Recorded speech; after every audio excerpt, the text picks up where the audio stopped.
Cast is now starting. All attendees are in listen-only mode. Good afternoon, everybody. This is Stephen Peters. I'm the president of the American Military Partner Association, and I am so glad that you have joined us today for our webinar on resume writing for USAJobs.gov. This is just another way that we're proud to be leading the effort in education, advocacy, and support for our modern military spouses and their families. Today, I'm really excited to welcome Lauren Augustine as our presenter. She's a legislative associate for Iraq and Afghanistan Veterans of America, which has been a huge ally and supporter. Lauren supports the maintenance of congressional and advocacy-related relationships and supports advocacy programs with IAVA. Prior to IAVA, she worked as a federal employment veteran career coach, providing one-on-one counseling for veterans wishing to work in the federal government. So we're really excited to have her with us today. And with that, Lauren, I will go ahead and turn it over to you. Thank you so much. I also wanted to say good evening to everyone, and thank you for joining me for USA Jobs 101, a basic overview of how to navigate USA Jobs. As Stephen said, I work for IAVA, but prior to that, I did serve as a federal employment career coach for veterans, and then I'm also an Army veteran. I flew UAVs for a while, so I'm very passionate about making sure that this information gets out to as many service members, veterans, and their families as possible, because it's valuable information and it's good information to help you navigate the sometimes confusing federal hiring process. So with that, we'll get started. So slide, please. Slide. So some USA Job basics. USA Jobs is hands down the best place to look for a federal position. The vast majority of all available federal positions will be listed on USAJobs.gov.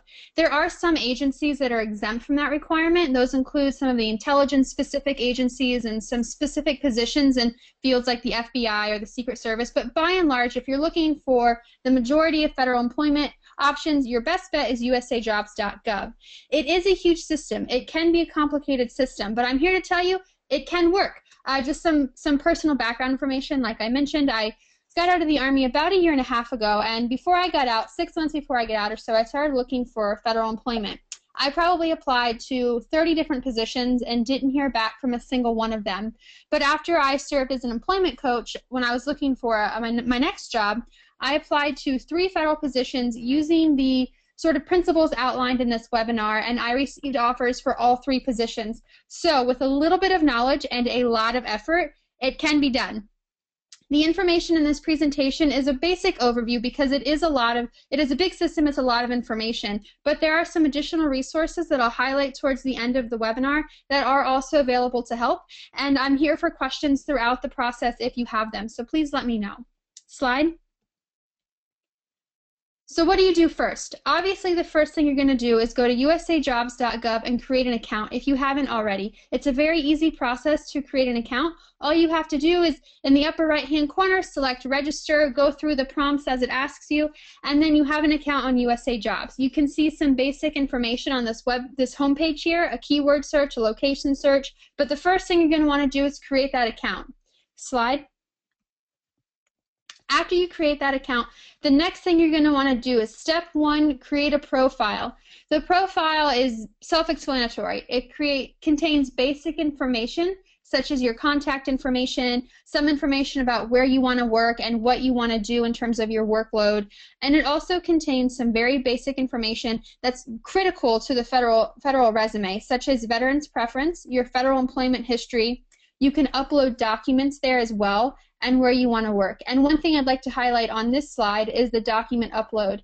When you're applying for a federal position as a military spouse or a veteran or a former federal employee, there's some key documents that you must upload to prove that. So, if you're a veteran, you're obviously going to want to have your DD-214. If you qualify for certain military spouse preference, you're going to want to upload your PCS orders.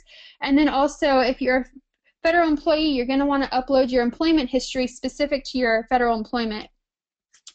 So that's just the profile. Like I said, it's really basic information. It's not hard to navigate. All you do is it asks you, your name, address. It's your basic header information for your resume. You fill it out as best you can, and then that specific key aspects, I want to go into a little bit more detail on 2 of them because they're very unique to the federal employment process and they're very important as well. So if we can go to the next slide.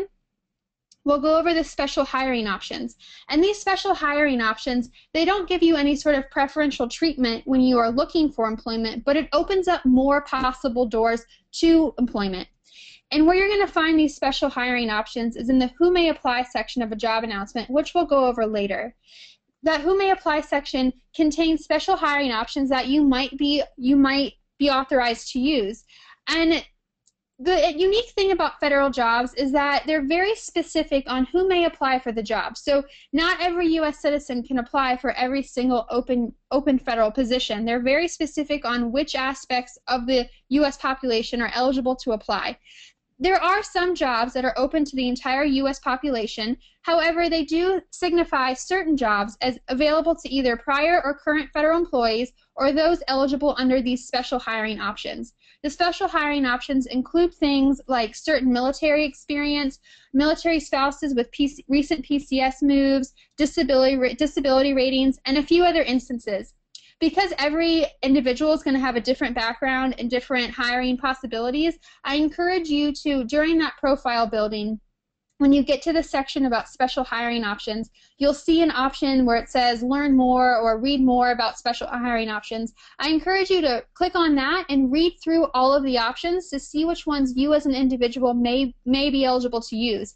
And then make sure that you click those that you are eligible to use on your profile and save it. That way it's confirmed in your profile and you can upload the required documentation to prove it and you're ready to go and you have more doors open to you in USA Jobs. Slide. The second important aspect of your profile is the veteran's preference, and this specifically applies to certain veterans and certain military spouses. And the way veterans preference works, it doesn't open up more doors per se, but it's more like extra credit on an exam. When you write a federal resume, it's graded almost like an exam. So if you get 80 points based on your resume relative to the experience they're looking for, and you're a 10-point veteran preference, you basically get a 90 on your resume as opposed to that 80. So like I said, it doesn't make you eligible for more jobs, but it can certainly boost your resume score, which is always great. And once again, this is really specific to each individual. So when you get to that point in the profile, once again, click on the more information. It has a really great tool where you can go through and it asks you yes or no questions to determine which level, if any, you have for veterans preference. It's great. Please use it if you're eligible to use that and make sure that that is clicked and saved in your profile as well. So you've gone through your profile, you've built up this basic information, and the next thing we're going to do is start conducting a job search. And the job search feature in USA Jobs is fairly easy and it's fairly self-explanatory, especially a basic job search. And that's what that home page included. And it's also included in the top right-hand corner of USA Jobs.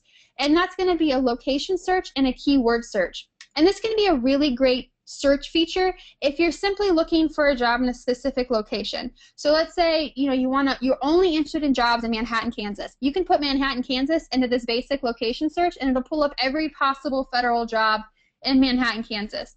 I would caution using a location search only if you live in a federally employment dense area such as Washington, D.C. or any large city, because you're going to pull thousands of results and you want to be able to narrow that down to not waste your time reading through jobs that you're not interested in. But if you live in an area where there's not as many federal opportunities, this can be a really great way to see everything that's out there. The second option you have is for an advanced search, and that's exactly what it is. It's a more detailed search. So it includes things like possible grades or agencies that you might want to work for. You can even get down to whether or not you want to work full-time or part-time. And then you can also set up a reoccurring search. And this is a really great feature of USA Jobs, and it's a part of the advanced search. And it's included in your My Account. Your My Account on USA Jobs has a lot of valuable information, and the saved searches is one of them. And what a saved search is, you can set up the parameters you want for the search. It could just be location, or it could be as detailed as you only want to work part-time for the FBI as a GS7. It can be anything you want. And then at a certain interval, whether that's daily, weekly, or monthly, you'll receive emails with that search already conducted. So it's doing half of the work for you. It's a great feature of USA Jobs. I encourage everyone to set up a saved search or multiple saved searches for different fields that you might be interested in. And then the last thing that you want to keep in mind before you conduct a job search is a feature that you see, and you'll see two options under Who May Apply, U.S. citizens or federal employee. If you qualify for any of the special hiring options, or you are a current or former federal employee, please select the federal employee option. That's going to once again open up more doors. If you're a U.S. citizen, don't worry, there's going to be jobs that are open for U.S. citizens as well if you don't qualify for any special hiring options. Just make sure that if you do, you see all the jobs that might be open to you. And one caution I'll say, if you select federal employee, that doesn't mean that you're eligible to apply for every job you see. It just means that you might be. You have to do a little bit more digging on the job announcement, and I'll show you how to do that in a minute to see if you are specifically eligible for that job. But make sure you open at least all those doors to see everything that's out there for you. And if we go to the next slide, you can see that advanced job search screen. This is just a screenshot of the advanced job search feature. And like I said, you can see all the very specific things that you can pull out. Salary, the job series, the location, like I said, even down to the type of work or work schedule. If you only want to work part-time or you only want to work temp, you can make that happen. You can do that job search. And you can see at the very bottom that who may apply option that I was just talking about, U.S. citizens versus federal employees. Just to reiterate, if you qualify for a special hiring option, please select federal employee. If you do not, don't worry, there are plenty of jobs out there open to the general public as well. So you've put in your parameters and you've decided that you want to work at a certain location doing a certain thing, so you could do that job search. And if you go to the next screen, you'll see what'll come up after you conduct a job search. It's very basic information listed out for all of the jobs that meet your parameters. So you can see here it's just the job title, certain information about the agency, the salary, the series, etc. If you read through this snapshot of the job and you decide, hey, I really like that job, all you have to do is click on the actual title of the position and you'll be taken to the job announcement.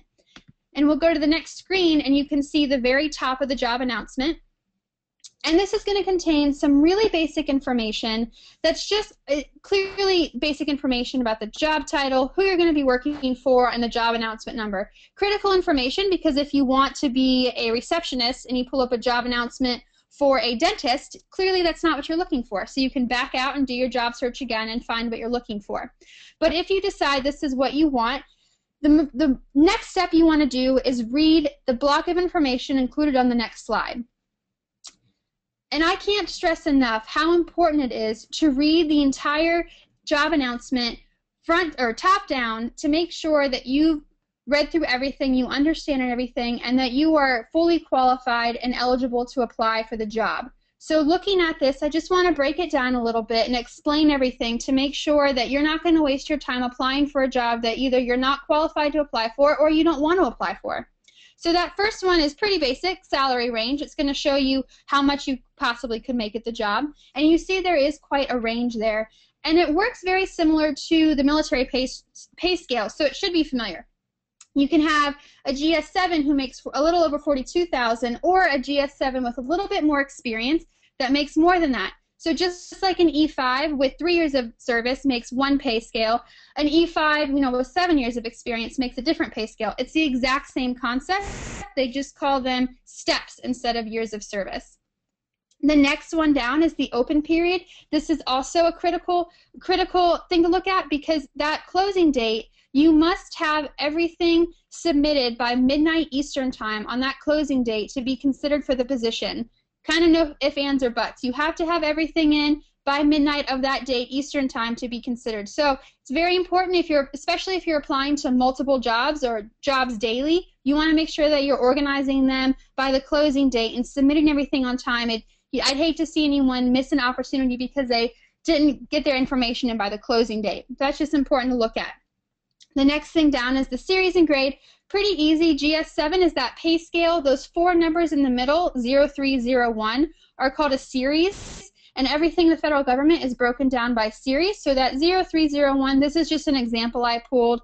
That's an administrative series. You can also do a job search by series. If you find the series that you like, you can use that as a way to narrow down your job search, but it's not as important unless you know the exact series you want. It's not the most important thing on the screen. The position information is just telling you it's full-time. Promotion potential is letting you know that you'll come in as a GS7, but you have the potential to be promoted to a GS9. And then the duty location, once again, pretty self-explanatory. They've got one opening in the DC area.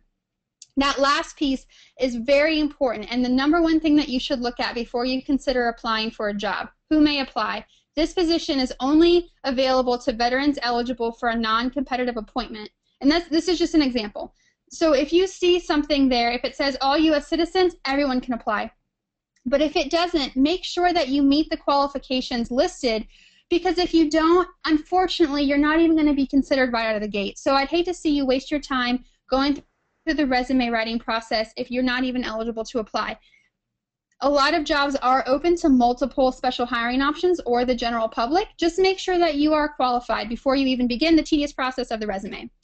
So we've gone through all that information. We've determined that we are eligible to apply. So the next step, if you go to the next screen, the first thing that you want to do after determining that you're eligible to apply for a job is to read the supplemental questionnaire embedded within the job announcement. And I don't have a screenshot of where you find that because every job announcement is going to have it in a different location, but somewhere within the job announcement you will see View Supplemental Questionnaire. And I want you to click on that before you do anything else after you determine you're eligible, because this is going to be the key place to determine whether or not you are a good candidate for the position. It's usually found towards the bottom, but it can be found anywhere. So once again, just look for View Supplemental Questionnaire and click on it. What will come up is a series of questions that will start with things like what position you're applying for and what grade you're applying for. Those are really easy to answer. But towards the bottom, what you're going to see is a series of questions. Most of the time, not every job has this, but most jobs have a series of questions that are a skills-based assessment of your qualifications. So it'll say a task, and then it'll ask you at what degree you can accomplish that task. And it starts off with, I have had no education or training, and the highest level is, I am considered an expert in this field and can train others, or some variant of that language. And as you read through that questionnaire, I encourage you to answer all of them. And if you can't honestly answer in the top 2 answers for the majority of the questions, it may not be worth your time to apply for the position. I certainly don't say that you can't apply for it. You can get past this resume portion without meeting those higher qualifications, and that really applies to students or people who are coming out of an advanced degree program. You obviously might not have worked in the job, but there's an option that says I've had education in this field, so that can be the exception. And there are other exceptions. But when you think about the fact that your resume is being graded like an exam, if you're not answering sort of in that A or B range for everything, you have a less likely chance of having your resume brought in for an interview, the interview portion of the resume or the federal hiring process. And it might be worth your time to look through other job announcements and find a job that you are more qualified for. I certainly don't discourage you from applying for a job that you really like, even if you don't answer all those questions. Just be, if your time is tight and you don't have, all the time in the world to go through this process, that's one way that you can really whittle down the types of jobs you're applying to, is to use this questionnaire. Additionally, the questions that are on the questionnaire can be really helpful when you're crafting your resume. For example, if you are applying to be a receptionist and the question says, have you ever answered incoming phone calls from multiple phone lines, you better be sure that your resume should include that within it, so that they're looking specifically for that experience, and you want to show that you have that experience. So it's also valuable to see what your resume should say. That's a little bit about the questionnaire, and once again, it's in various places throughout the job announcement, but it will say View Supplemental Questionnaire. Click on that, answer it, and if you feel well qualified, proceed to the next step. And the next slide here shows a sample questionnaire, so you can see a little bit of what I'm talking about. It'll say a task, like I gave the example, answer incoming phone calls from multiple lines, and then you have to answer, I have not had education, training, or experience, all the way up to I'm considered an expert in performing this task, etc. So if you're answering D's and E's for the majority of the questions, please apply for the position. You are well qualified and you stand a good chance of going through the process.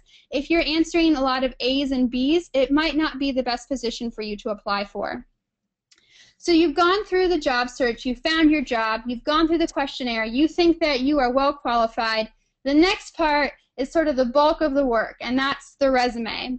And I'm going to break this up a little bit, and first I'm going to show you a sample resume entry just so you can see what we're going to be building up to. And it's a little intimidating, I won't lie, but we're going to break it down and then it won't seem that bad, I promise.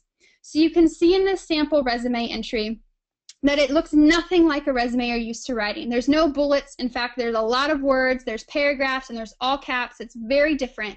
But like I said, we're going to break it down. So the first thing I'm going to do is go over some resume do's, some rules that you should continue following that you're used to seeing, and some rules that you should keep in mind as you're going through the USA Jobs specific process. So if you can go to the next slide, we'll go over those.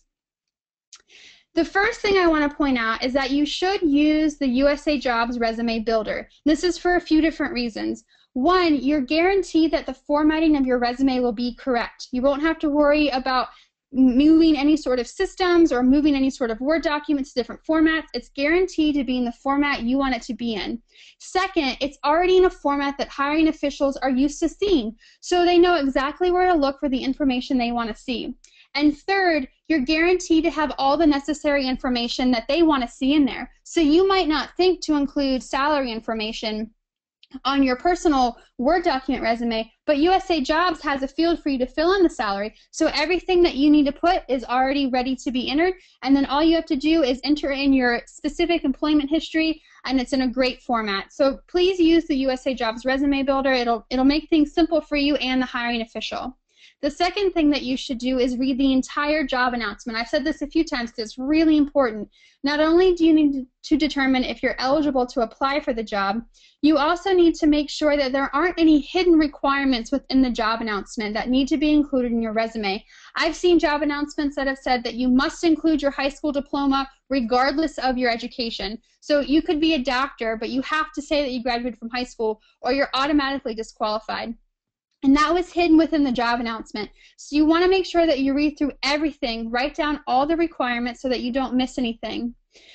And then there's some basic resume do's that you want to continue that you're already used to doing. So you do want to start each sentence with an action word. You don't want to use things like responsible for or served as. Those don't show an action. Those don't show that you actually did something. Those show that it was on paper that you were supposed to do it. But if you start with a strong action word, it shows that you accomplished something. And then you want to follow up that action word with a sentence that shows the scope of your work and experience. So going back to that telephone example, you don't want to just say that you answered incoming phones from multiple lines. You want to say how many lines you answered at once. It's really important, especially when it comes to salary negotiations and figuring out where you fall in the GS scale, that you show the scope of your work. The more scope you have, the more qualified you are for a higher GS position. So make sure that you're using numbers. Things like numbers and percentages and dollar amounts are critical to showing that scope. And a few things that are specific to USA Jobs, you do want to include a salary for every position you've had. And that's just because a lot of agencies require it, but it's not a required field in the resume builder. So please do include it so that way it's not an issue and you're not disqualified for something silly like not putting your salary down. And you also want to include professional references, at least 3, when you're building your resume. I haven't seen anybody go through a federal hiring process without having their references contacted. So if they're already in there, it shows that you're ready to get started, and the hiring official can contact them and get the ball rolling. So please include those right off of the bat.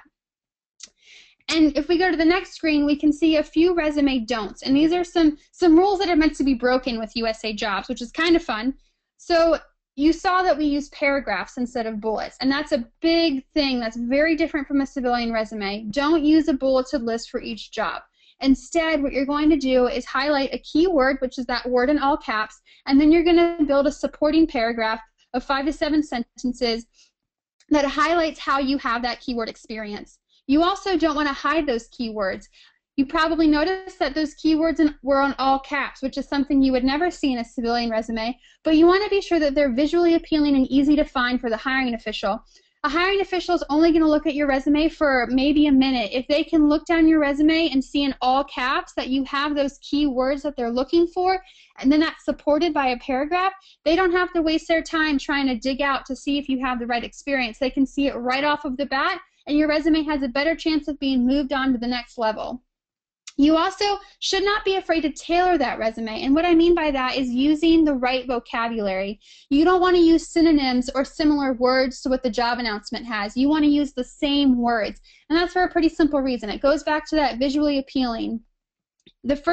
A lot of times the first thing that's going to see your resume is a computer. So if your resume includes the same vocabulary that the job announcement has, the computer's going to pick up on that, and your resume is going to be moved to the next level, or more likely to move to the next level, because it picks up on those keywords, and then it can be handed to a hiring official who will see those all caps keywords, and it's just a visually appealing process. You want to make sure that the right words are in there. You're using the same vocabulary. You never want to copy and paste straight from the job announcement, but don't be afraid to use the same words. It's really okay. Use their vocabulary with your experiences, and that's really the key. And the last one is don't sell yourself short. You never want to lie on a resume, but everybody has a tendency to sell themselves short when talking about their experiences. Your resume is really your best marketing tool for yourself, and you would never hear a company get on the TV and have a multi-million-dollar ad saying, well, our product is all right. You know, they always tout how great their product is. You want to do the same thing with your resume. You want to talk about how great you are, how much your experience directly relates to the job announcement, and really just make sure you're highlighting yourself in the best light. Don't be afraid to sell yourself. It's not a crime. It'll be okay. Don't sell yourself short. So those are some basics, and after we've taken those into account, the next thing you're going to do is, once again, read the entire job announcement. You're going to be looking for 3 important sections to build the bulk of your resume: the duties, qualifications, and KSAs, and we'll get into those specifically. But just sort of in general, you want to make sure that you're reading this job announcement for something that I just talked about. You got to tailor and show the exact experience and scope of the work the job announcement is asking for. I can't stress that enough, and I can't stress how much you should read the entire announcement to find the details and the little things that you may not think to include, but the job announcement is requiring, like that high school diploma or like a zip code for everywhere you've been. So make sure you read the entire thing to get all the information necessary. So let's dig into a little bit more of how you're going to actually build the resume. We're going to look at this resume sample entry again, and we're going to focus on those all caps words. Those are called our key words. So you can see here I've got written communication and oral communication as my key words.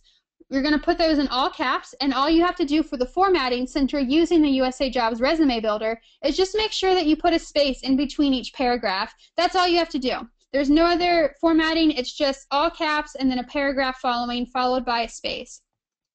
So where do we find these keywords? How are you going to develop your resume using these keywords? The first place you're going to look is something called the KSAs, the knowledge, skills, and abilities. Now on the next slide, we'll talk about that some more. So people who have been applying for federal positions for a while might be under the impression that KSAs have been done away with. Technically, yes, but they do still exist, and most job announcements still directly ask for KSAs.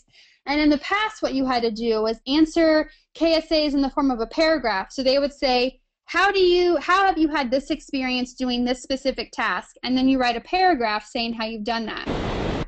If you remember our resume sample, it has something that you've done and then a paragraph supporting that. So I'm here to tell you KSAs still exist, but they're really helpful because it's the easiest place to find those keywords. It's almost like the job announcement saying, here on a silver platter is what I'm looking for.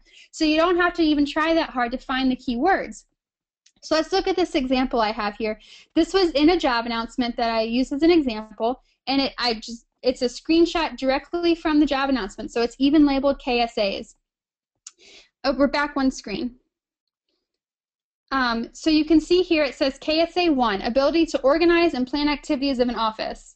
KSA 2, ability to follow oral and written instructions. And then the third one, ability to communicate effectively orally and writing. So you can see I've combined those last two into oral communication and written communication on my sample resume entry. And that's perfectly fine to do. And that third one, you can make it just organize and plan activities of an office or administrative duties.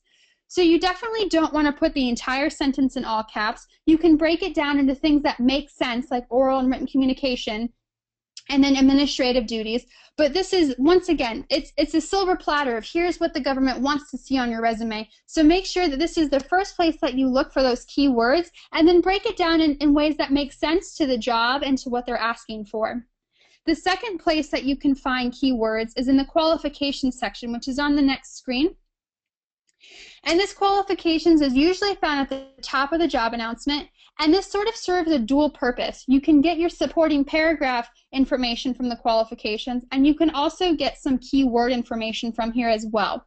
And this qualifications is not saying what the duties of the job are. This is saying what you must have already done to be qualified for the job. Obviously, it's qualifications, right? So if you read in this example I've provided, it's the same example as the KSA job announcement. You can see in there, the very bottom one, it says preparing correspondence and applying proper format, grammar, etc. Well, that's written communication, so we've already got that one covered. But this is where it serves a dual purpose, because that is a really great supporting sentence for how you've done written communication in the past. You want to make sure that you include things like grammar, proper format, spelling and punctuation, to show that you've done those very specific things and you're qualified to keep doing them. But you can still pull some key words out of here as well. If you read the first one, providing legal services as they relate to clerical and administrative support functions. Administrative support functions is a fantastic key sentence really. So that's a really great thing you can pull out and then build supporting sentences off of that keyword. And the second one there, reviewing and referring incoming materials, well, really that makes sense to be more of a supporting sentence under that administrative support functions. So you can sort of see how using the KSAs and the qualifications, working through those and sort of using some deductive reasoning on what would be a best keyword and how your experiences can be built up behind those keywords. The keywords are really easy to build. So we've gone over that first part. Let's look at the sample resume entry again on the next slide. So you can see we've already gone over those all caps words. Now what we're going to focus on is building up that support. And this is where it gets a little bit trickier just because it's a little bit more work. Really, at the end of the day, it's the same information that you would include on your regular civilian resume. It just looks a little bit different and it's a little bit lengthier. You're not restricted to 1 or 2 pages. Federal resumes are usually 3 to 5 pages for an entry-level position and can be up to about 7 pages for somebody with a little bit more experience. So don't be afraid to elaborate. And how we're going to build this support is 3 ways. Now on the next slide we'll go into that a little bit more in detail. You're going to use 3 different things to build this support, which is going to make it easier. It's work, but it's not too hard. You're going to use that qualifications section, which we've already touched on, the questionnaire, which we've also touched on, and then, of course, you're going to want to use your personal experiences to build up the paragraphs. And what I suggest that people do when they're starting to build their federal resume is to take a day, and it'll probably take a day, sit down and write out for every position you've had, everything you've done at that job, from the time you walk into the office until the time you leave at the end of the day. And I'm not just talking about your primary functions, but I'm talking about all the little details that you do, because those can be so important too. Your secondary and tertiary responsibilities can be just as valuable. So things, you know, like organizing mail or making copies, those may seem so simple, but if a job announcement specifically states it, you want to include that in your resume. So take the time, write it all down, and then what you'll find is you have the work done. And then all you have to do is say, okay, this job needs these keywords. What experiences do I have that build on that? And then you can just pull instead of having to reinvent the wheel every time you want to apply for the job. So it's a really easy way. It takes time at first, but if you do it up front, then you can just pull from that, and you don't have to go through all of the work every time you want to apply for a job. And going back to using your experiences, make sure that you are talking about your experiences, but once again, use their vocabulary. So see your experience and then see what they're asking for in the job announcement, and make sure that your experience, while still remaining true, uses their terms and uses their words. That way it gets kicked up in keyword searches on the hiring official side. And then just some basic formatting notes. Each paragraph should have at least 3 sentences, just like your English teacher said, and each job entry should have at least 3 keywords and supporting paragraphs. That's just to show that the job was substantial and you do have good experience from that position. You can certainly have more than 3 sentences for each keyword, and you can certainly have more than 3 keywords. You don't want to go overboard. You don't want 12 keywords per job. 5 to 6 is a good solid amount if you have some experience behind you, and 3 keywords is perfectly fine for entry-level positions. Just make sure you do hit that minimum of 3 in each section. And then after that, like I said, it's your typical resume information. You've got your action word about what you did.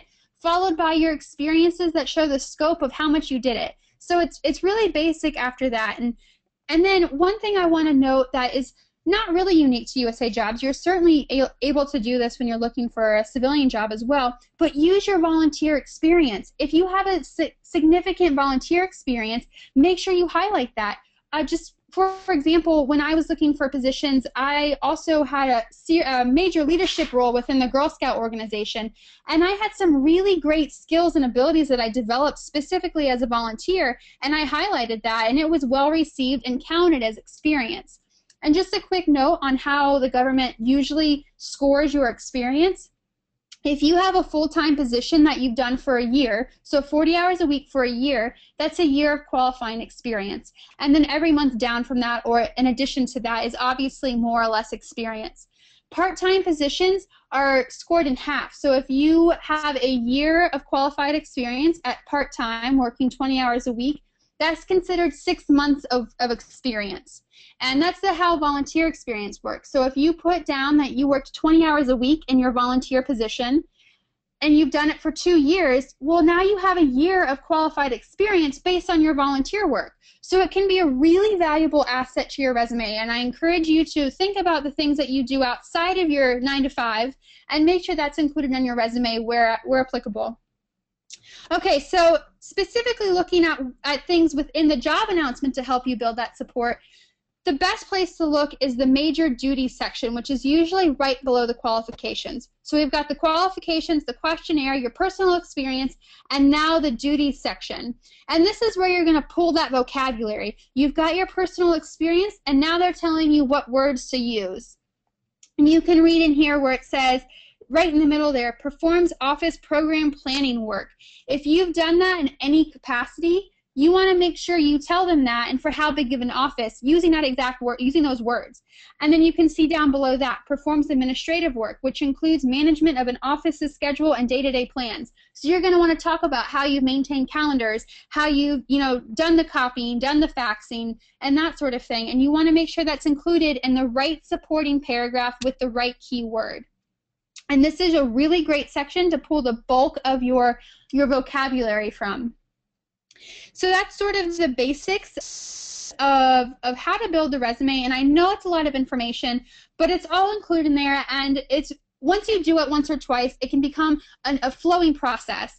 And one thing that I want to make sure is clear is that you really do need to develop a new resume for each job that you write, because you have to tailor it. You have to make sure that you're using their specific duties, you're using their specific questions from the questionnaire to make sure you get past that visual search to see if you have the right experience. So it's tedious, but once you do it a few times, these paragraphs will be really easy to write, the keywords will be easy to find, and since you're using the USA Jobs Resume Builder, you don't have to worry about formatting. So the formatting can be the hardest part. USA Jobs makes that the easiest part.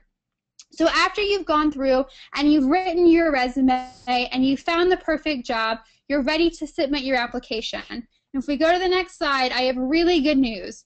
Submitting is the easy part. The resume can be challenging, finding a job can be frustrating, but submitting is actually the easiest part of this whole process. On USA Jobs, you can hit apply online right on the job announcement, and it'll prompt you through everything you have to do to submit your application successfully. It'll ask you which resume you want to use from your USA Job account. You can have up to 5 resumes stored. It'll ask you which one you want to use. It'll also ask you which documents you want to choose. So that's going to be your DD-214s or any college transcripts. You can click on those, and those will be included as well. And then it'll prompt you through the specific agency's application manager. That's where you're going to answer the questions that you've already read from the supplemental questionnaire. And then really it's just confirming that everything's put together, and then you hit submit. It's that easy. It's I promise you, the easiest part of this whole process. I've never experienced technical difficulties when doing it myself or coaching somebody through the process, but if you do experience technical difficulties, which is really the only difficult thing you should have because you've already written your resume and you've already answered the questions and you've already uploaded your documents, then there are appropriate contacts. There's an HR contact listed on every job announcement, and sometimes the application manager will also have a IT phone number that you can call if you're having specific difficulties. Because it is a computer system that it runs off of, I encourage you not to apply for a position at 11 o'clock the night it closes in case you have any technical difficulties. But like I said, I haven't run into any of those, and you shouldn't either. This is the easy part. You hit apply, you go through the process, you hit submit. It's a piece of cake. So after you've done all of that and you've submitted your application, USA Jobs has a great way to track your applications and conduct a follow-up, which is on the next slide. Once again, under that My Account, which is a great thing that I encourage everyone to poke around in, under My Account, you can track submitted applications. When you go into submitted applications, you'll see everything you've applied for. It'll have the day you applied, the title, and some basic information. And then on the very right-hand side, you can click More Information to find out where your status, what status your application is at. Don't be discouraged if it doesn't update right away or if you don't hear anything for a few months. The federal hiring process can take up to 6 months or a year, year and a half for some specialty intelligence positions, that sort of thing. So be patient with the system, but this is a really great feature. Just sort of ease your mind because you will get an email notification if your application status has been updated. Another great feature about this tracked applications is that if you do get called in for an interview, you can print out the job announcement and print off the resume you use, read it again, refresh your memory as to what specifically you said in your resume, because they will ask you about that. They will ask you specific things based on your resume, and you want to make sure that you remember what you said. So it's a great tool, especially because the process can be long, just to remind yourself what you said in the resume and what the job was specifically doing. So that's the track application. It's a great feature. And that's really the whole process in a nutshell. Like I said, I know it's a lot of information, but with a little bit of work, it can be done successfully, and the process gets easier every time you do it. If you do need additional resources, USAJobs.gov has plenty of hyperlinks throughout the process that I encourage everyone to read as you go along in the profile, the FAQs in general. They can be really helpful bits of information that can unlock some doors and open up the field of possibilities for you. The resumeplace.com is a website run by a woman named Catherine Troutman. She is really a subject matter expert on all things federal employment. She has books, she has her website, she has webinars of her own, and she's really just a fantastic resource that I encourage you to use if you need help in the process. Especially her books can be quite helpful. And then additionally, some military installations do have employment specialists that are specifically there to help assist with the federal hiring process. I don't know which installations have them or if everyone does. I know that the ones that I was stationed on all had them. They were located in the MWR. So if you can go check that out and ask if your base has that and use them as a resource as well. And this is being recorded today, so you can always reference this and refresh yourself on anything you need to know. And with that, I'll take any questions that there might be.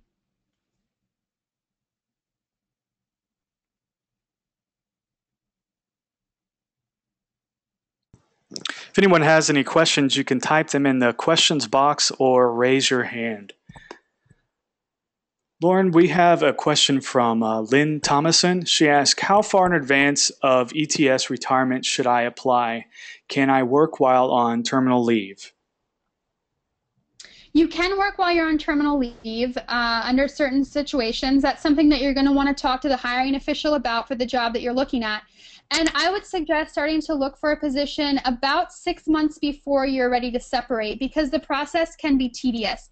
You really can't start looking before that 180-day mark, but 6 months out, definitely get started, and really 4 months out, be really serious about it, because it is a long process. Okay, thank you. Rachel asked, does volunteer experience go in the body of the resume, or does it go in a separate section?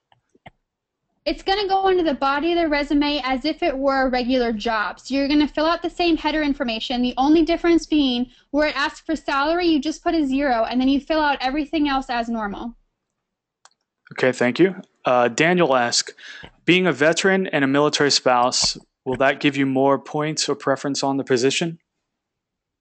That's going to be really specific to your certain situation, and that's where I encourage you to end the profile building when you get to those sections for veterans preference and then also the special hiring options. They're two separate things. read the hyperlink in there to learn more, to see which ones you apply for. And if you apply for all of them, check all of them. But make sure you're checking the correct ones that are specific to you. Okay, thank you. The next question is, can I use an internship for grad school for experience? Absolutely. You want to use all the experience you have, volunteer, internship, unpaid work, and your regular job experience. It's all going to go in the same format. You just fill out the salary and information appropriately in the header information. Okay. Caroline asks, where will the slides from this session be available on the web? And I can answer that question, Caroline. It'll be on our website. If you go to militarypartners.org, you can click on the resources tab, and it will be listed there with our other webinars. We'll also post it in our private online support network, which reminds me, if any of you are not in the private group on Facebook, just message us on Facebook and we'll get you added there. The next question, actually, it's just a thank you very much from Richard. Thank you, Richard. Thank you for joining, Richard. Lynn asks, do we list our clearance? There is a section on there that asks for your clearance. I didn't go into much detail past the employment history because that's the confusing part of the federal employment process. But the resume builder on USA Jobs does also have an education section and a few other sections that it will fill out. It'll ask you, you know, where you went to school and when you graduated, and they're easy to fill out, and the security clearance is also part of that. Okay. Next question is, I'm a 30% disabled vet, and I heard that you can apply for the job after they closed out in USA Jobs. Is that true? It can be true for certain disabled veterans. However, I discourage you from counting on that. The best bet is to make sure you get your application in before midnight of the closing date, because then if you do it afterwards, you're going to have to go to the hiring official and contact them and go through another process to get your application submitted. So your best bet is just to abide by that midnight on the closing date. Okay. The next question is, if it says that my resume has been referred, exactly what does that mean? Can I expect to hear a follow-up? So your resume being referred means that it's gotten through the first stage of the process, and that's great news. After that, it's going to go through a few more stages, and you might expect to hear back about an interview, but there could be a significant lag time between that. So just be patient, and if you don't hear anything in like three to 4 weeks after you see that come up on your application status, you can contact the HR contact listed on the job announcement to see where you are specifically. Okay. Next question is, I recently graduated with my AA in Miami, and I'm a military spouse. Would it still be worth it to apply to USA Jobs when I don't have any work experience at all? Absolutely. That goes back to finding the questionnaire that fits your qualifications. There's federal jobs for every range of education and work experience. So it's all about just doing the job search to find the one that you're qualified for. You know, there's jobs ranging for people with an AA in Miami all the way up to doctors in DC. So just do the job search, and I think you'll be surprised at what you'll find. Okay. Next question. Is there a specific grade I need to search for as entry level? That really depends on your education and experience. Entry level for a bachelor's degree is usually a GS7 to GS9. But you can have experience that's greater than that. The great thing about the federal employment process is that education and experience are really interchangeable. So you might not have a bachelor's degree, but if you have 10 years of experience, you might be higher than that. So once again, I encourage you to go into that questionnaire and see what entry level is for your exact education and experience. Okay. Next question asks, if we had a clearance in the past, would we list it? So you can list expired clearances, but that's something that would be very specific to the agency and job that you're applying for. If you're applying for a job that needs a clearance, I would contact the HR official listed to make sure that you can list it. If you're applying for a job that doesn't need a clearance, it wouldn't be worth it to list it. Okay. What is the best way to show the military vehicles you qualify to operate on your resume? Should that be in its own section? If so, which one? So if you have certain certifications and licenses, there is a separate section for that, and you will just list those out with the what the license and certification is, and then the year you received it, much like you do a civilian resume. That's in one of those additional sections after your employment history. And you do want to put anything that you are qualified to work on, especially if you're going to look for a job that's going to require those same certifications. If you're applying for a job that's really not relevant to what you drove in the military, you don't necessarily have to list all those because it won't really help your application, but certainly list those in the certifications and licensures section as needed. Okay. Next question is, I'm a divorced military spouse with an SF-50 from the year 2000. Do I qualify under any kind of special hire? So this is a case where I'm going to reference back to the OPM links within the profile section of USA Jobs, because you might have certain situations within your individual experience that do qualify you. I don't want to be the expert, not having you right next to me to look at your documentation. So please do reference the OPM links within USA Jobs about the special hiring options, especially with the SF-50. That's a form for former federal employees. Please reference that and see what you qualify for. Next question is the federal government more or less willing to consider someone who may be overqualified? You know, that's a really tough question. I don't have a very good answer for it. The best thing I can say is that if you're finding yourself overqualified for a position, then type into your search parameters the next grade higher. That way you're looking for positions that you are qualified for as opposed to overqualified for.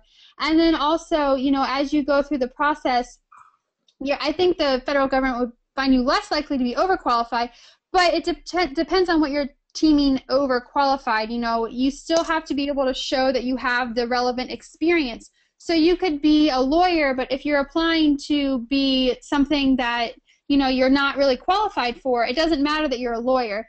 You're not overqualified, you're just not necessarily qualified for those experiences. So if you're finding that you're overqualified for work that you want to do, just make sure that you're looking a grade higher, which is great because it's more money. And if you're finding that you're overqualified because you don't have the right experiences, then look for positions that do meet your experience background.